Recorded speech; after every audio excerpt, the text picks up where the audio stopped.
Welcome back to the Hearing His Voice podcast, where you too can hear the voice of God for yourself. In this week's episode, we're going to discuss how Billie Jean, the naysayers in life, and walking with a blindfold are all connected. Enjoy. The next thing that we need to do is test the word, right? So there's some cases where you know that that's from the Lord. And there's some cases where you might not be sure. And so you've got to test it.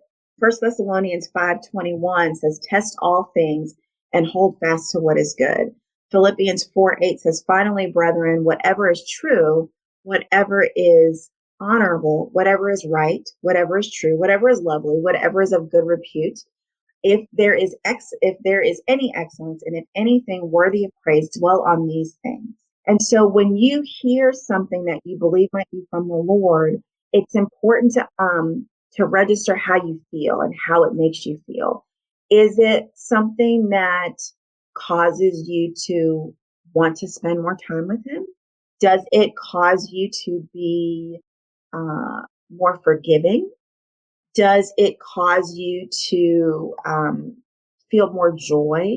Does it cause you to recognize maybe a shortcoming, but you feel like you've got the power to change that? Or does it make you feel condemned? Does it make you feel worthless? Does it make you feel ill-equipped?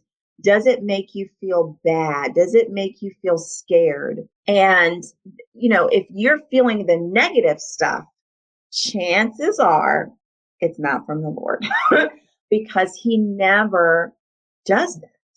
He is such a gracious Father that He, even in correction, it's still a building up.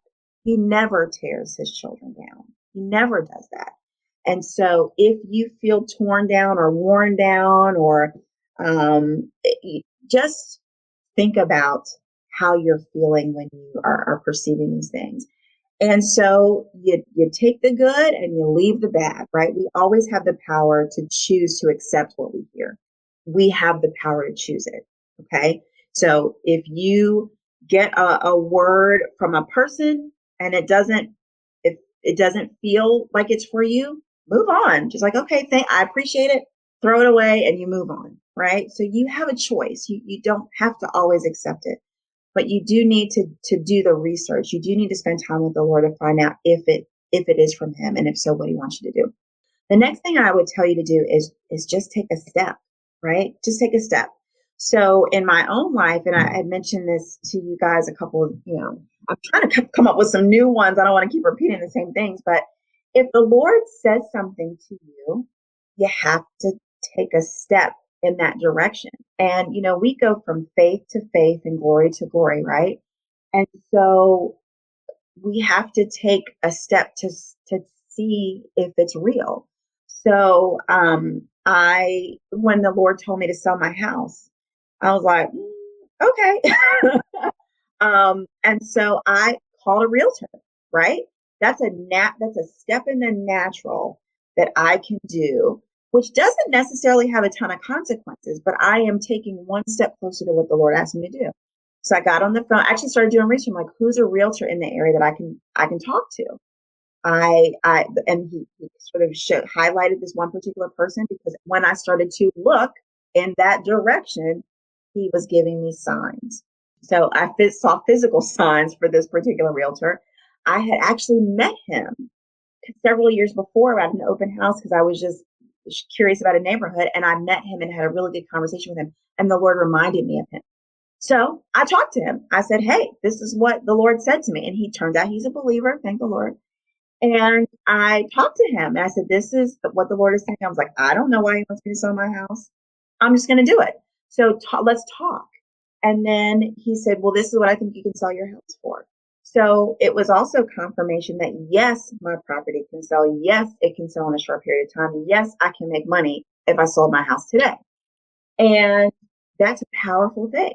Sometimes when you take a step, you feel like the Lord is saying, go this direction. You take a step and you hit brick wall after brick wall after brick wall. Then you need to take a step and say, okay, Lord, so I've tested this. I've tried. I've taken a step. I'm hitting all these walls.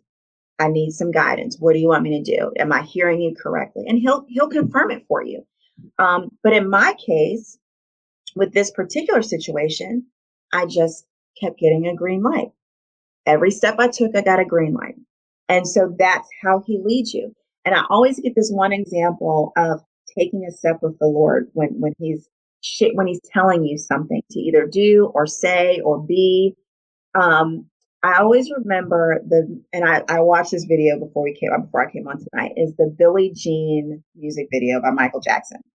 And it's the scene where he is dancing. He's not walking. He's dancing down the walkway. And the step that he's on is lit, but the next one doesn't light up until he picks his foot up and takes a step. And that's how the Lord is sometimes. Sometimes you don't get step 2 until you've completed step 1. And I think we have a hard time following the Lord occasionally because we think we have to get to step 15 and we can't figure out how to take the leap from 1 to 15. He's like, just take the next step. Just take the next one, whatever it is. And it's usually something small and incremental. Just take the next step. And then he'll light it up once you get there. And then you'll know, okay, do I go left or right? You pick up your foot and you take the next step. And as soon as you put your foot down, it lights up and he gives you a red light or he gives you a green light. And that's how it's worked with me and many people that I've had these conversations with. Take the next step and see what he's doing in that. And then also you need to believe that he's going to be there, right? And so, I've said this a couple of times, he makes the crooked pathway straight. So even if you misunderstood, even if you completely went the wrong direction, right? By accident, you thought you were doing the right thing. The Lord has a way of getting you back on track. He's going to send somebody to you to give you the right tools. He's going to send a message to you in some way. He's going to put the right thing in front of you that's going to redirect you. And so don't worry. Like he's totally got it. He has it. He has it. But we just need to learn to trust him and not ourselves. He will do it with us. And the last thing that I want to share is expect it to be a wild ride. I want to read something else to you out of Isaiah, which is something that the Lord reminds me of very frequently, especially when he tells me to do something. First of all, when he gives you direction, it never looks like what you think it's going to look like. Never. It's never, it never goes the way you think. It never goes the way you think it is. And so if you're going to have to suspend your thinking, because whatever we think, it's nowhere near that. So it's okay. And this scripture actually gives us that example. So Isaiah 55, 8-11.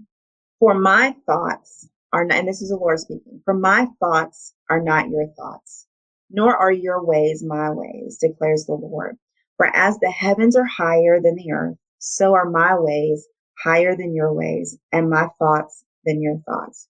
For as the rain and snow come down from heaven and do not return there without watering the earth, and making it bear and sprout, and furnishing seed to the sower and bread to the eater, so will my word be, which goes forth from my mouth. It will not return to me empty, without accomplishing what I desire, and without succeeding in the matter for which I sent it.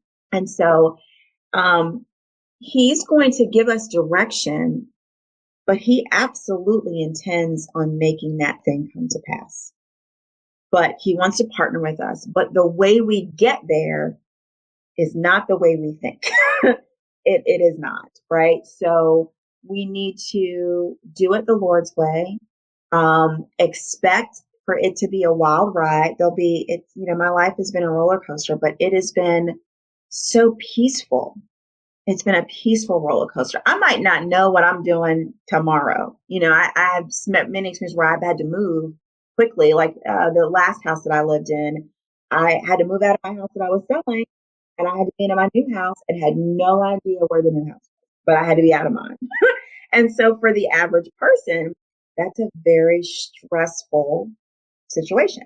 But I knew the Lord had something for me. And so there was a peace in it.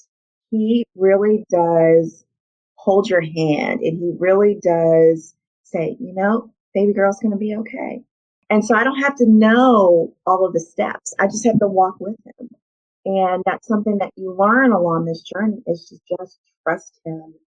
And every time you hear the Lord speak and you act on it and you see that there's fruit from your obedience, it gives you more of a push to obey him more quickly the next time and the next time and the next time and the next time.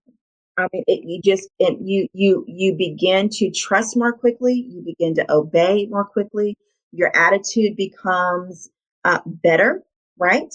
You become more willing, right? There's sometimes the Lord asks us to do something and we do it grudgingly. We're like, oh, you say so. I guess I'll do it. I guess I'll call that person. I don't really like them, but because you said so, I'm gonna do it. But I'm not gonna like it. And we do that sometimes. You don't eat the good of the land. The word says if you are willing and obedient. And so as you walk through this journey with the Lord, your obedience and your willingness come into alignment with the Lord. And so it's a no-brainer when you hear the Lord say, go this direction, or take this job, or leave this job, and you don't have another job lined up, right? You begin to trust him at a deeper level because you have done the little things before he asks you to get to the big things. Expect naysayers, right? You expect people to look at you like you have three heads. It's okay. It doesn't matter what they think. When you have your trust in the Lord, that stuff just falls off. Now, every now and again, you'll kind of have a human experience, and it'll kind of bother you a little bit. But then you'll get back to center and be like, okay, Lord, that's okay. They'll see one day. Also expect to not always understand. You're not always going to understand his purposes. You're not always going to understand his plan in the moment, but you just have to trust him. Okay. And so, for instance, if you were your parents, or maybe parents is not the right example. I always go back to like a romantic relationship. But if you've got a spouse and your spouse loves you, and you come in a house and they say, I'm going to blindfold you, I'm going to take you somewhere. Don't ask me a lot of questions. I'm just going to take you, and just you'll like it when you get there. If you trust this spouse that they have your best intentions for you, and they love you, they're not going to harm you, they want what's good for you, you have no problem putting on that blindfold and being led to the car and being taken to God knows where, right? You just don't have a problem with that. If you don't know the person, if you don't have a relationship with that person, you're going to ask a whole lot of questions, and you're probably going to be fighting along the way. And so I just encourage you in that is he is so loving. He's not going to take you someplace where it's going to harm you. It won't always be easy. You won't always understand. Things might not always go exactly the way you think it's going to go. But when difficult seasons come into play, if you know that your Father loves you, if you know that he has the best of intentions for you, then, and you know that he does everything with a purpose, then you can walk through those difficult times easier, because you know he's got your back, and that there's a reason that you're going through this. It's something that he's building in you, something he's growing in you, something he's teaching you, something that he's depositing in you that you're supposed to teach someone else. So if you can walk through life knowing those things, it's a super powerful way to live. And so I've had such a fun time with the Lord. It's been so much fun. I know people think I'm nuts, but that's okay, because I have so much peace and joy, and it's been such a good journey, and I can't wait to see what else the Lord is going to do in my life and how else he's going to move. And I live a life where I'm unencumbered. And so if he speaks to go this direction, I have no hesitation to go. I have no hesitation if he says, go this way. but it's taking me time to get there. So don't compare your walk with somebody else's. Don't do it. We're all heading in a direction. We're all at different paces. We're all in different lanes. We all have different calls. We all have different things that we're supposed to do in life. And so don't compare. Everyone's experience is their own. Thank you so much for spending your time with me during this episode of the Hearing His Voice podcast. Please join us next week for new insights on how to hear from the Lord. Remember to subscribe and share this podcast and follow us on all social media at Hearing His Voice Podcast.